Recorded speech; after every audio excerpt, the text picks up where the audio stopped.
Olá, muito bom dia. Hoje é terça-feira, dia 26 de janeiro de 2021. Eu sou Eudes Figueiredo. Este é o Jornal da Manhã, edição para Presidente Prudente e região. Muito obrigado pela sua audiência aqui conosco. Vamos lá então para as principais informações da nossa região, aquelas que têm impactos direto aqui para todo o povo prudentino e regional. Vamos lá então, mas primeiro a gente começa com destaque dos nossos comentaristas. Bom dia, Eudes. Bom dia, Jesse. Bom dia. Um abraço especial hoje para o meu amigo Valdomiro Jacaré, pro seu filho Leandro, para o nosso amigo Francisco Galindo, que estava aí em Presidente Prudente até ontem. Um grande abraço. E vamos que vamos hoje no programa falar que está faltando aí menos de 10 dias, né? Acho que o grande destaque hoje é a gente dizer que em menos de 10 dias estamos livres de Rodrigo Maia na frente da Câmara dos Deputados. Só de pedidos de CPI, para vocês terem uma ideia, foram mais de 11 que ele sentou em cima e não quis nem saber. Fora tantas medidas provisórias que ele deixou caducar. Quem sabe agora, tomara que o governo tenha mais sorte na escolha dos próximos presidentes, tanto do Senado como da Câmara dos Deputados, para que esse governo deslanche mais ainda com as propostas que tem para a população brasileira. Só para vocês terem uma ideia, o Maia chegou a engavetar até mesmo a CPI para investigar abuso de crianças pela internet. Aí vocês vão vendo o nível dos políticos que nós temos em Brasília. Né? Essa oligarquia, essa casta que vem há anos lá em Brasília e agora são rejeição pura ao governo federal que tenta fazer alguma coisa diferente. Bom dia, Eudes, bom dia, família, bom dia a todos os nossos ouvintes. Hoje eu tenho dois destaques sensacionais. O primeiro é com relação à vacina sendo aplicada em Israel. Uma redução de 41% na média móvel nos últimos dias com relação à quantidade de pessoas contaminadas. Eles já pensam ali, inclusive, em retomar alguns eventos culturais. Eu fiz uma projeção básica, se toda a sociedade fosse imunizada lá no começo, quando foi a mesma coisa que aconteceu com a influenza, nós não passaríamos de 50 mil mortes. E com relação a esses mortos, ainda de uma maneira não, vamos dizer assim, duvidosa, porque os casos de pessoas que morreram após a vacinação, ou serem vacinados, eles não possuem ainda a correlação entre vacina e morte. E a segunda é que o laboratório construído aqui na Argentina, nosso país vizinho, já estão fabricando o IFA, que é um insumo ativo para a fabricação da vacina de Oxford. Eles fornecerão esses insumos para toda a América Latina e América Central, menos o Brasil, que fez um contrato com a China. E já produziram 30 milhões de doses que já foram enviadas para o México. Então, é uma excelente notícia, porque como estamos todos conectados, o quanto antes formos todos imunizados, melhor ainda. Então, duas excelentes notícias aí. E olha, o Tribunal Superior Eleitoral suspendeu as consequências previstas no Código Eleitoral para os eleitores que deixaram de votar no pleito do ano passado e não apresentaram justificativa ou não pagaram a multa. A resolução assinada pelo presidente do tribunal, o ministro Luiz Roberto Barroso, deverá ser referendada pelo plenário da Corte após o recesso forense. É o mínimo, né? Eu acho que a pandemia realmente assustou as pessoas durante as eleições, só não assustou os candidatos, né? Que fizeram campanha de rua, só não assustou a mídia tradicional, que em momento nenhum falou do Covid, em momento nenhum essa mídia falou de aglomeração, em momento nenhum essa mídia falou dos perigos de estar andando na rua. Enfim, acabou as eleições, veio uma avalanche de críticas a aglomerações, de críticas. Aliás, no dia seguinte das eleições, o governador Dória já colocou restrições que há 10 dias da eleição ele jurou num vídeo que jamais faria isso e que era fake news de que passando as eleições o governador Dória ia endurecer as regras de São Paulo.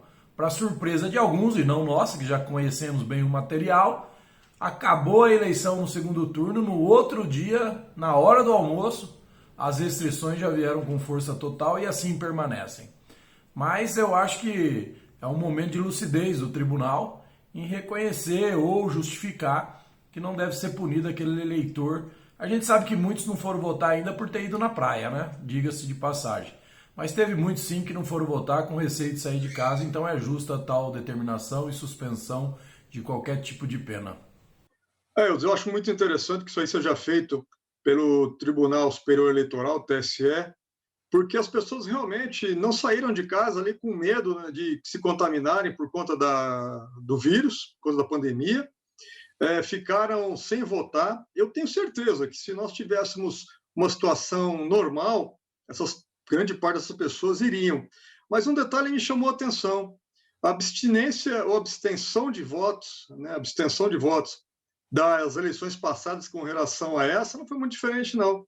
Isso aí mostra também que as pessoas que realmente gostam de votar e que sentem ali a necessidade de exercer a sua cidadania e o seu direito à democracia, não se importaram muito com relação à questão da pandemia, não, e foram votar. Esse é um dado bem interessante também. Mas eu não sei, isso eu estou analisando aqui, aconteceu em Presidente Prudente, não sei se nas outras cidades se comportaram da mesma forma. Mas eu acho interessante, espero que o Congresso não vete isso, porque nós temos que respeitar. A pessoa realmente, nesse ponto, não quis, tinha ali a sua opinião formada, não votou, e eu também acho que não é justo nós deslocarmos essa pessoa para que ela justifique o voto ou pague alguma coisa decorrente disso. É lógico que os espertinhos aí, que não foram votar e nunca votaram, vão ser beneficiados também. Mas isso aí, eu acho que vai da consciência de cada um. E olha, sem aguardar apurações do Sindicato dos Condutores de Veículos Rodoviários, os motoristas e demais funcionários da concessionária Prudente Urbano decidiram cruzar os braços ontem. Esta é a terceira greve da categoria em menos de um mês. O movimento é desencadeado após a empresa propor o parcelamento do Vale Alimentação, que venceu no último dia 20. Na sexta-feira passada, representantes da concessionária realizaram uma reunião com os funcionários para comunicar sobre a quitação de apenas R$ 300 dos R$ 500 do ticket. Outro dia eu fiz um comentário aqui sobre esse problema crônico que está passando a Prefeitura de Presidente Prudente em relação ao transporte urbano e a empresa de ônibus aqui de Presidente Prudente. E a gente, quando vai apurar os fatos, a gente não está falando aqui, repito, de abrir mão dos seus direitos. A gente está falando de entender um pouco o momento no geral, de todo mundo. Não estou aqui querendo defender a empresa ou estou querendo crucificar os funcionários. Estou aqui abrindo os seus olhos. A empresa não deve 2, 3 meses de salário. A empresa não deve o ticket de alimentação 100%. A empresa propôs pagar uma parte do ticket de R$ 500 e deixar os outros 200 para depois. A empresa atrasou alguns dias algum tipo de pagamento, as horas extras. Gente, tá difícil para todo mundo. Eu alerto aqui, tem alguns amigos que trabalham na empresa de ônibus que não se deve perder os seus direitos e ninguém está falando disso. Mas olha o global, olha o que está acontecendo fora da casinha. Está todo mundo passando por uma dificuldade muito grande. A empresa ela tem um histórico de boa pagadora das suas obrigações. A empresa tem um histórico de ser uma empresa firme com seus funcionários. Leve isso em consideração. Se o histórico fosse outro, se o histórico fosse de uma empresa que sempre está atrasando, que nunca está pagando, aí sim talvez uma medida tão radical como essa de parar tudo. Mas não é o caso. É um momento circunstancial que passa todas as empresas, todos os funcionários, todo mundo. Eu, você, todo mundo. Então eu volto aqui a fazer um alerta. Reflexão e calma, esse é o momento. Será que ficar sem nada é melhor do que ficar com pouco? Sendo que esse pouco não se sustenta toda a sua necessidade, mas equilibra ou adia para o futuro uma outra parte, no sentido vai ali no açougue, paga o que deve, a outra fica para o mês que vem, porque também o açougueiro está passando por isso, o cara do armazém também está passando por isso. Então eu acho que é um pouco precipitado tal atitude dos motoristas pararem e simplesmente não sair da garagem. Eu acho que é um pouco precipitado da parte deles. Para vocês verem, né, Eudes? Essa é um problema que persiste aqui em existir em Presidente Prudente e nós ainda não vimos aí nenhuma luz no final do túnel para resolvermos esse impasse. Uma hora a empresa não paga os funcionários, outra hora não coloca os carros necessários na rua, outra hora corta a linha, outra hora nós temos aí os problemas que ocorreram ano passado que levaram à criação de uma CI, de uma comissão, né, de investigação, e a coisa não se resolve. Eu acho que não tem mais como ser diferente, a não ser que a prefeitura realmente faça ali uma intervenção, coloquem pessoas lá dentro dessa empresa, para que nós tenhamos a realidade dos fatos. Não é para prejudicar a empresa, não, muito pelo contrário. Eu acho que é para dar mais transparência, para levar à sociedade, levar ao conhecimento, porque a política pública de mobilidade urbana ela é muito importante dentro de uma cidade. É o que conecta todo mundo. Afinal de contas, nem todos possuem carros, necessitam da interconexão entre a sua casa, o seu local de trabalho, o seu local de lazer, a parte do comércio. Então, isso é muito complicado, precisa ser resolvido de uma maneira muito rápida. Agora, se a empresa realmente está passando por necessidade, que aparentemente está mesmo, decorrente do problema da pandemia e os contratos e os pagamentos que não foram feitos, até por questões de suspensão das aulas, precisa ser feita uma análise com relação a tudo isso. Eu acho que o Ministério Público, o poder, o governo de Presidente Prudente, que é a Câmara de Vereadores, o prefeito, o Poder Executivo e a empresa precisam sentar numa mesma mesa, conversarem, colocarem todos os fatos com uma claridade muito grande, uma grande transparência e resolverem. Porque, infelizmente, mais uma vez, a população foi prejudicada, os motoristas ali, numa situação defendendo o deles também, fizeram a paralisação, e é aquele negócio. Hoje não é só o mundo que é todo conectado, né? A conexão é geral. Então, quando alguma coisa acontece aqui, prejudica alguém ali. Mas eu acho que essa medida ela é mais que necessária para tentarmos aí dar uma solução definitiva para esse problema que já persiste há muito tempo. E eu acompanhei aí durante muitos anos isso, desde o contrato de licitação, que foi feito de uma maneira bem complicada, vamos dizer assim, mas a solução precisa vir. E olha só, essa notícia está no site da TV Fronteira, para Presidente Prudente Região, no G1.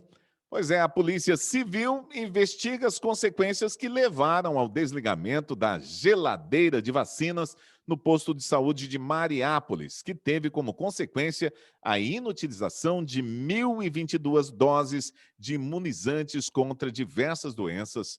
Em valores, a perda ultrapassou os R$ 12 mil. Nos tempos de hoje, falar em perder vacina realmente é uma coisa preocupante. Mas nós devemos deixar claro aqui que não se trata especificamente das vacinas do coronavírus, né?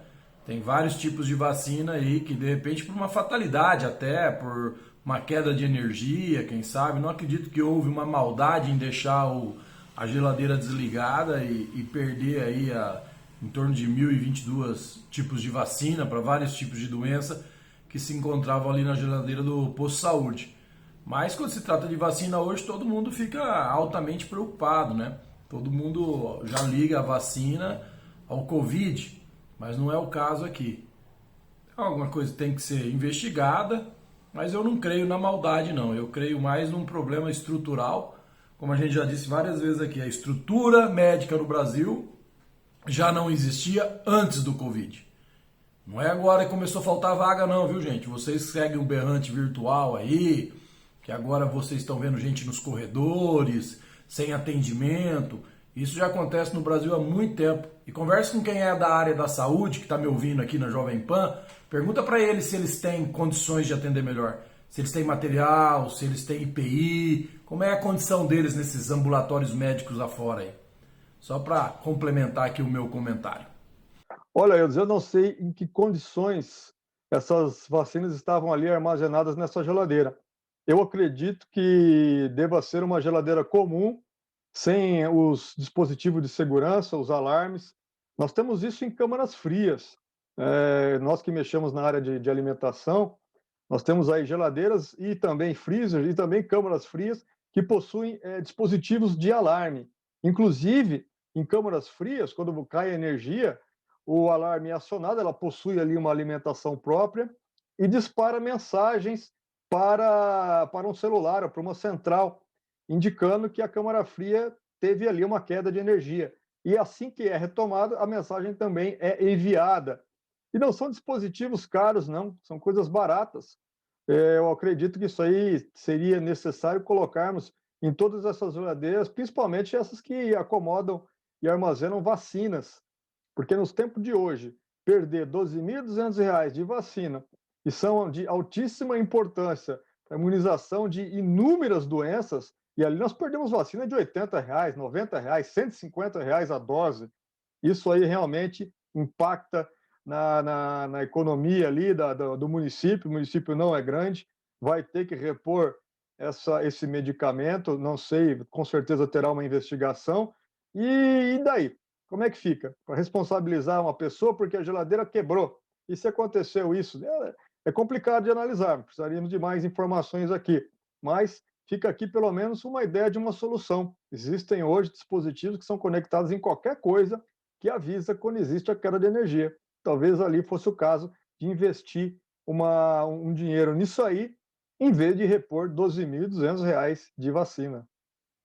Agora, uma última informação. Olha, o Procurador-Geral da República, Augusto Aras, pede ao Supremo Tribunal Federal abertura de inquérito contra Pazuello, ministro da Saúde, por colapso na saúde no Amazonas. A possível intempestividade nas ações do representado pode caracterizar omissão passível de responsabilidade civil, foi o que disse a PGR. A saúde demorou 4 dias para tomar providências sobre a falta de oxigênio no estado. A gente poderia aqui ficar falando disso um bom tempo, né? Investigar o ministro. Eu discordo muito e discordo sempre quando, por exemplo, o Gess coloca aqui que não tem uma infraestrutura de gerência em Brasília para cuidar do Covid, o que é um totalmente engano. É ouvir demais os fake news que são publicados diariamente em mídias tradicionais e não procurar saber. Existe sim uma central que funciona muito bem em Brasília. Existe a impossibilidade do governo federal, por exemplo, se ele quiser vir aqui em São Paulo e falar abre tudo, não tem validade. O que vale é o decreto do governador. Não foi assim que o STF decidiu? Investigar o que do ministro? Qual conduta? Essa que as mídias tradicionais que perderam as verbas publicitárias estão todo dia injetando na cabeça das pessoas para convencer alguém que realmente o ministro Eduardo Pazuello é incompetente? Que realmente o governo Bolsonaro é culpado pelas mortes? A Datafolha fez até uma pesquisa, veja bem, fazer uma pesquisa para perguntar se você acha que o presidente Bolsonaro é culpado pelas 200 mil mortes. Quem é que usa isso de política, então? É o governo federal ou é os instrumentos ou aqueles que são contra o governo federal? Eu vejo essa investigação da mesma forma. O ministro cabe criar uma estratégia para a distribuição das vacinas. E você não vai ver isso essa semana na mídia tradicional, mas aqui na Jovem Pan a gente fala. O presidente Bolsonaro, na segunda-feira, convocou o ministro e toda a equipe da saúde para deixar claro que é para trabalhar muito para a liberação antecipada das vacinas, tanto da Coronavac, a qual ele não concorda muito, como da Oxford, para aumentar o número de distribuição no Brasil, que já é um dos maiores do mundo, que também ninguém fala, né? Todo mundo critica, mas ninguém fala. Aliás, critica aqueles que ficam vindo a narrativa do berrante virtual. Se você for apurar, como eu já disse aqui, você vai ver que tem estrutura em Brasília, que tem estratégia, que teve dinheiro à vontade, que o problema em Manaus não é do ministro, é corrupção, o próprio STF que não deixou prender o governador há meses atrás. Então por aí vai afora. A gente poderia, como eu disse, ficar falando isso aqui o dia todo. O problema do Covid não é somente o vírus que é perigoso, mas mais perigoso e mata muito mais que o Covid é a corrupção, e a gente fala isso aqui quase todo dia. Então eu acho que é um procedimento do Augusto Aras pela pressão que essa imprensa, que não aceita a derrota nas urnas e muito mais a perca de patrocínios que teve, do dinheiro público, fica todo dia falando. Mas que eu não vejo responsabilidade direta do ministro em nenhuma coisa. Ela pode acertar ali, errar ali, tudo bem, faz parte. Mas não vejo essa responsabilidade direta. É até um absurdo um negócio desse. Aquilo que nós esperávamos aconteceu. O ministro do STF, Lewandowski, ele colocou ali, autorizou a abertura de um inquérito para analisarmos quais foram ali os procedimentos tomados pelo ministro Pazuello com relação ao problema que aconteceu na Amazônia. Uma coisa que eu sempre defenderei, acho que até o resto da minha vida, é o seguinte: os ministros e os secretários, eles devem ser pessoas com um notável conhecimento nas pastas que comandam, porque essa função é importantíssima, além de saberem ali organizar a sua pasta, também fazerem a parte de aconselhamento do presidente. Nós sabemos muito bem que nem o presidente nem o ministro Pazuello possuem formação na área de saúde ou na área de gestão pública de saúde. Então, eu acho altamente necessário que isso aconteça, ou seja, nós precisamos ter pessoas com conhecimento nas pastas da qual eles ocupam. Eu acho até que demorou muito para acontecer isso. E o que o Aras fez? O Aras simplesmente pegou a batata que colocaram na mão dele, decorrente da semana passada, grande parte de procuradores reclamarem da sua atuação, pegou a batata e jogou para o STF. O STF prontamente caiu na mão do Lewandowski e já abriu aí o processo de investigação contra o ministro. Isso é muito complicado. Por quê? Porque o governo, até hoje, para vocês verem, 9 dias passados, ainda analisa a possibilidade de recebermos oxigênio oriundo dos Estados Unidos. Então, é complicado, é uma situação difícil.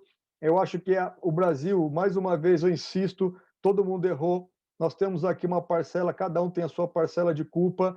Infelizmente, nós não temos aí uma gestão pública, uma política pública voltada para a pandemia de coordenação nacional. Cada governador saiu fazendo aquilo que achava que era correto. O STF deu uma medida que agora é discutida. A própria gestão nunca existiu. Com relação à vacina também, estamos perdendo até para o nosso irmão daqui. Acabei de abrir a matéria com isso, com relação à produção de IFA.